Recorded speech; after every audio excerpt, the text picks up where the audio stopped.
All right, welcome back to the Say That podcast. This is Donnie Upshaw. I'm your host, and we're here today with Tanner Claborn. Tanner, I'd love to for you to introduce yourself to the podcast world. Yeah, my name's Tanner Claborn. Been here at Wingstop for 3 years almost. I'm an HR business partner. Welcome, Tanner. Appreciate you taking time out to join the pod. We're going to talk all things Pride Month.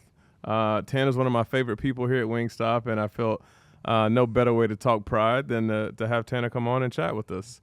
Yeah. So, Tanner, if you can start by just talking about your journey to come on to Wingstop, what made you join, how'd you hear about us?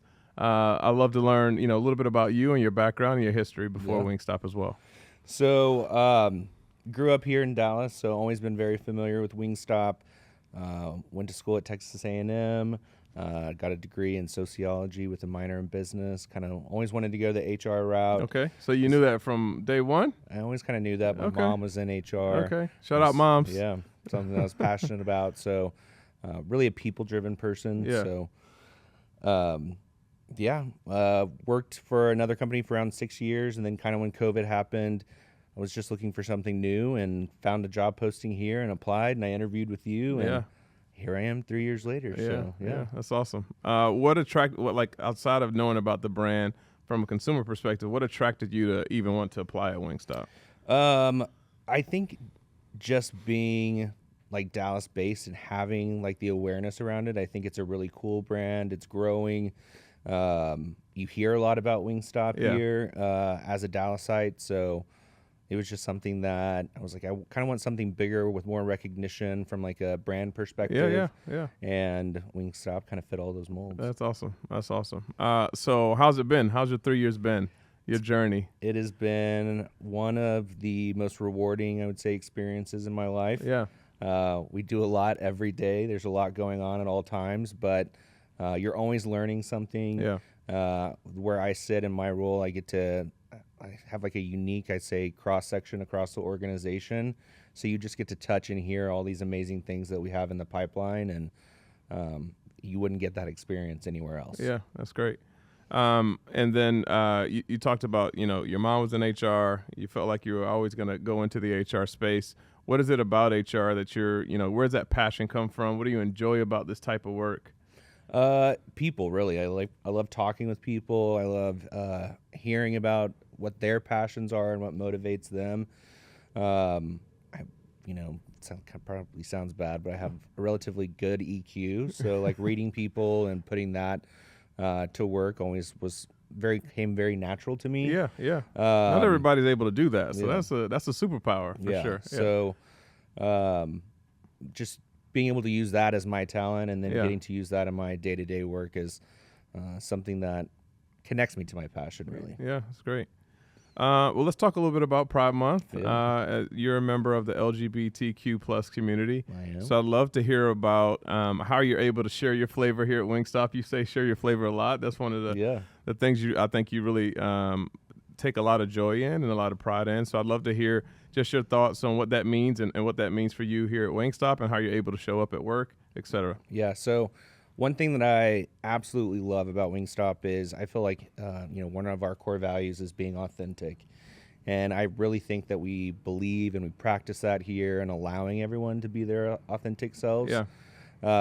So coming here, I wasn't technically like out before I came here. Yeah. And then coming here, this was just something that I knew that, hey, I wanted to change. I wanted to be who I truly am. Yeah, that's powerful. Coming from, more conservative background, Texas. Yeah. All of those things might have had some reservations. Sure. And being your truly whole, full, authentic self. And coming here, I just made the decision. It's a conscious decision that you have to make to walk in the door and choose to be yourself every day. Yeah. I might not be the most, outspoken person about anything that pertains to LGBTQ plus things, but it is a facet of my life and my personality, and it is important that I'm able to, be who I truly am. Sure. And at Wingstop, it's just easy. I don't know what it is. I've never been in an environment where you're just accepted for who you are. Yeah. And we ask that of everyone, to always bring your truly authentic self to work. Yeah. And what does that mean to you personally? When you think about the work obviously you're doing, it's one thing, but when you can show up and be who you are and not feel any guilt about that and really take a lot of pride in that, what does that mean to you and others in the LGBTQ plus community? I think we're still like navigating from, a broader stage and what this means for all of us and how we're accepted. Just being yourself is coming in and not having to worry about not being accepted. Yeah. So you come into a space or an environment where there might be questions, or you might have people who don't necessarily agree with who you are. And here we just don't really have a space for, or tolerance for that, I guess. Yeah, that's which great. is unique. Yeah. You said, when you came to Wingstop, you were thinking about what your journey would look like. And I think you, since your time here, you've had some really serious conversations personally. Yeah. If you, feel comfortable sharing what that was like for you and your coming out party, so to speak, to your family, if there's something you want to, a part of that you want to share, that'd be awesome. Yeah, of course. So, you're born this way. Yeah. And it is just how, it's hard to explain sometimes, but I always knew it was there. I always knew that I was gay, but it was just hard to own that because I did come from such a conservative upbringing in a conservative state. And then when kind of COVID came around, I always knew that I wanted a family. I wanted a place to belong. Yeah. And then that kind of put everything into perspective because it's like, oh, we have this crazy thing that could turn into something insane. Yeah, there's a lot of unknowns at that there's time. a lot of unknowns. It's a crazy time. Yeah. For sure. And it's just kind of like, I have one life to live and I need to be who I am and be myself. And it was a process. It wasn't like I was super intentional about, oh, I'm going to start at Wingstop and come out. It's like things, your mind changes. And maybe it's a maturity thing. You just kind of realize that you are kind of you create your own path. And I knew that was part of the path that I wanted to create. I want a family one day. Sure. I want to be successful in business. And you can't really do that as a closeted individual or someone who's not being authentic with themselves because you spend so much time and energy creating this facade. Yeah. And I would say it was my journey was kind of happened in phases to where it was like, I came out to some of my close friends. I got a boyfriend who I'm still with, who's like the love of my life. And y'all met him. He's a handful, but shout out Mateo. Yeah, shout out Mateo. Just kind of like having those little kind of phases and like kind of slowly jumping into the waters is what helped me. And then, coming out to my family, it was just like a lot of the questions I feel like were always like, well, why couldn't you tell us this earlier? Why didn't you feel comfortable? And a lot of that comes from, I love y'all and I want to be the same person I am regardless of whether or not I identify as gay. And, trying to keep that consistency in your life is, I think, what scares a lot of people. I think I was able to navigate it pretty well. My parents had a lot of conversations around, well, what could we have done differently? And it's not like I have really anything negative to say about it. Sure. It's just like, I think them knowing that nothing really changes because this is who I've always been. Yeah. So, came here, kind of started telling everyone here, no one batted an eye. Yeah. Made it easier to kind of deal with that from a personal perspective. And, it's really been one of the biggest blessings in my life. I came here, I got to start kind of my career anew and then not necessarily explore, but really take ownership of who I am as a person. Yeah, that's powerful. That's very cool. Yeah, thank you for sharing that. I appreciate that.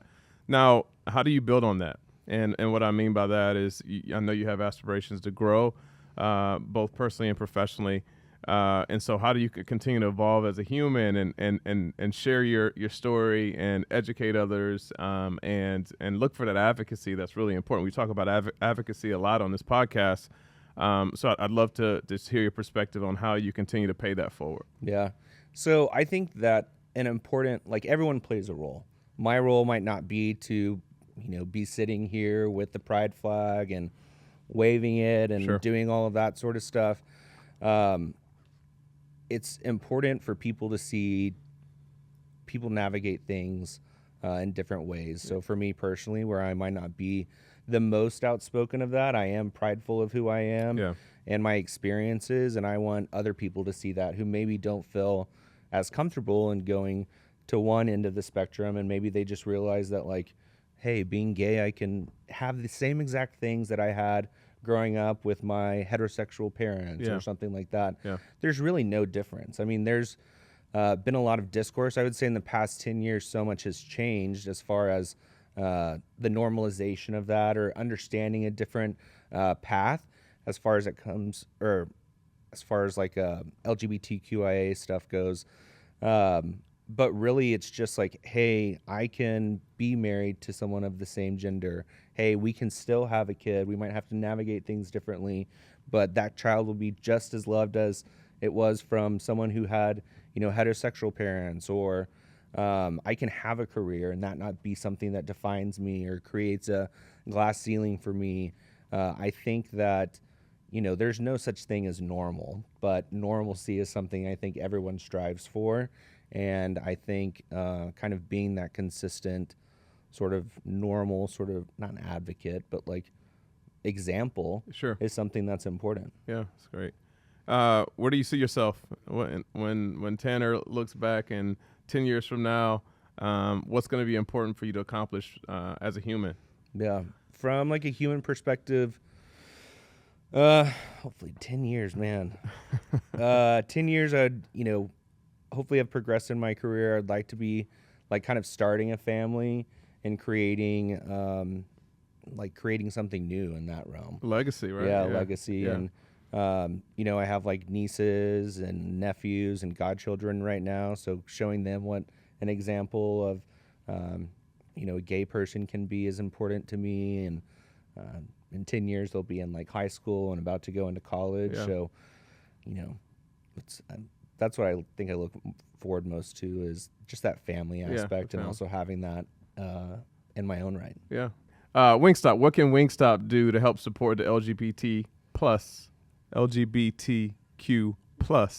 What can Wingstop do to help support the LGBTQ plus community? I think really it is just about creating that safe space and leaning in on that authenticity. I know that sometimes it's hard to navigate with sensitivity, but I think we really do speak truth to power when we talk about things like being authentic. And we want you to bring your most authentic self to work, because it allows you to progress, I believe, because people have an understanding, smart and people smart is something that's also a part of our success.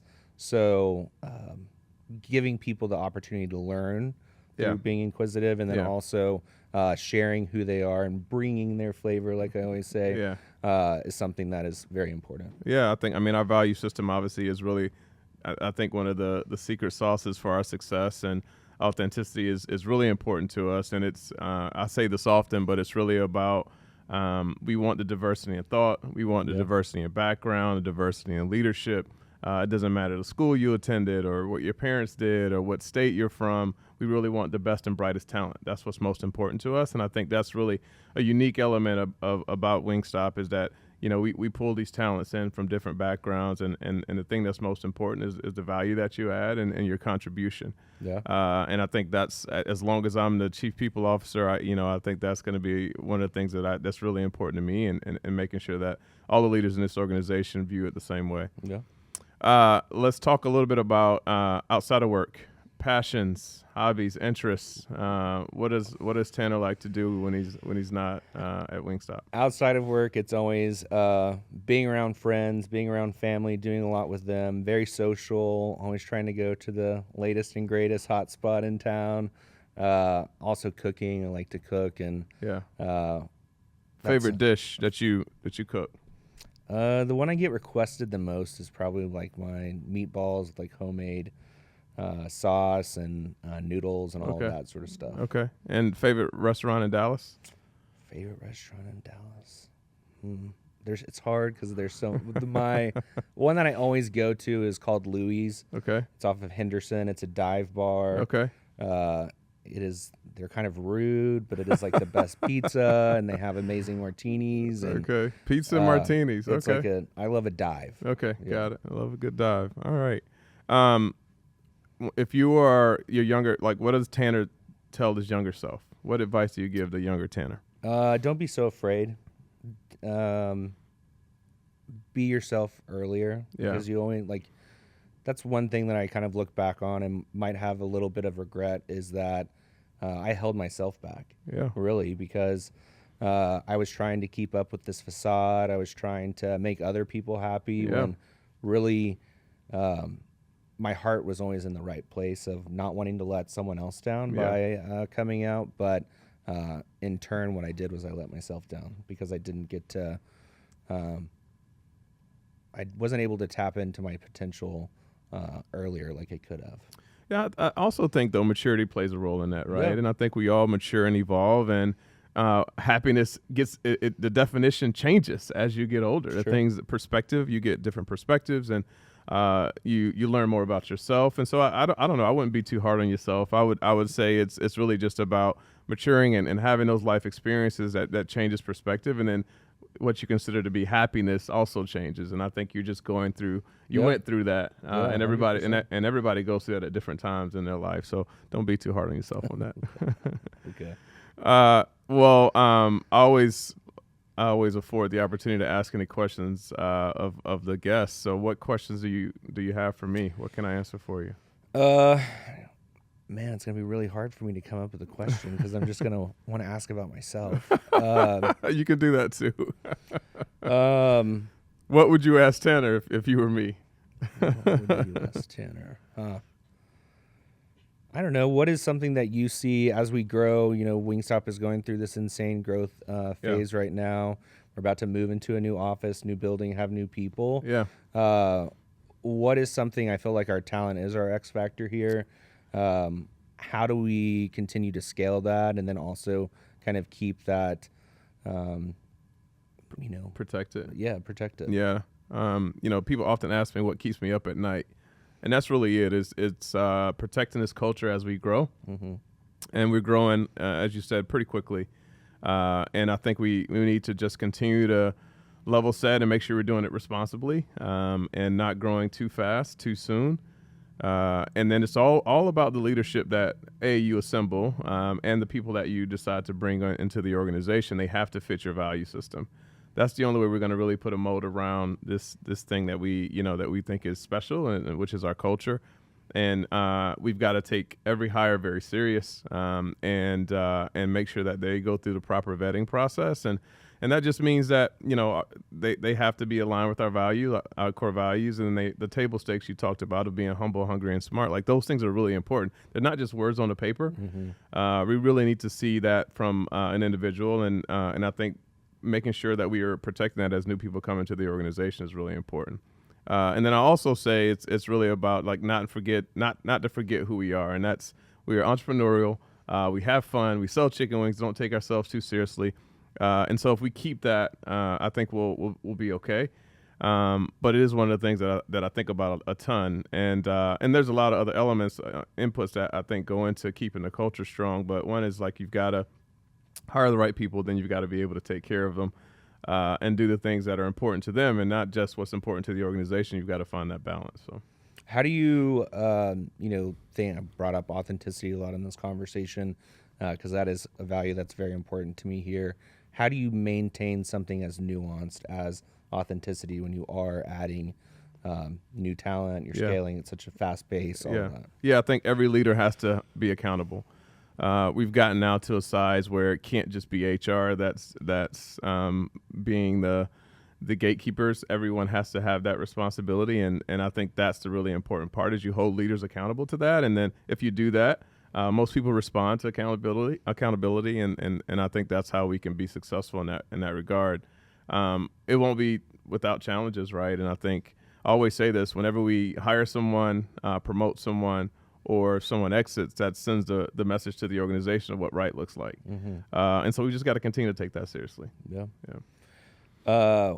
What do you think kind of is our X factor as far as we talk about diversity a lot. I feel like we are a pretty diverse workplace. why does diverse experience make us better as an organization? Yeah, because you don't get groupthink, number one. And then I think you get it's really powerful when you have people who've had different experiences in life, all trying to make the decision and making the right decision for the organization. To me, I think there's power in that. I also think that when people see other folks that look and behave like them in the organization, that gives them the right amount of ambition and pride to work at an organization. I think that's also powerful as well. And so it's really about what truly to me, I think the diversity really is our X factor, if you will, is because we get folks that have had all different experiences from all different walks of life, all coming together, working on one common goal, and that's to win. And that makes us really special. Yeah. Very cool. Awesome. I appreciate the questions. Yeah. You almost turned it on me. Look at that. Well, thank you, Tanner, for taking some time out. It's always been a pleasure. It's Pride Month. So please go pick up a book, listen to a podcast, talk to your friends. It's all about getting educated. And thank you for tuning in to Say That Podcast. Please follow us on YouTube and Spotify, and we'll see you next time. Peace.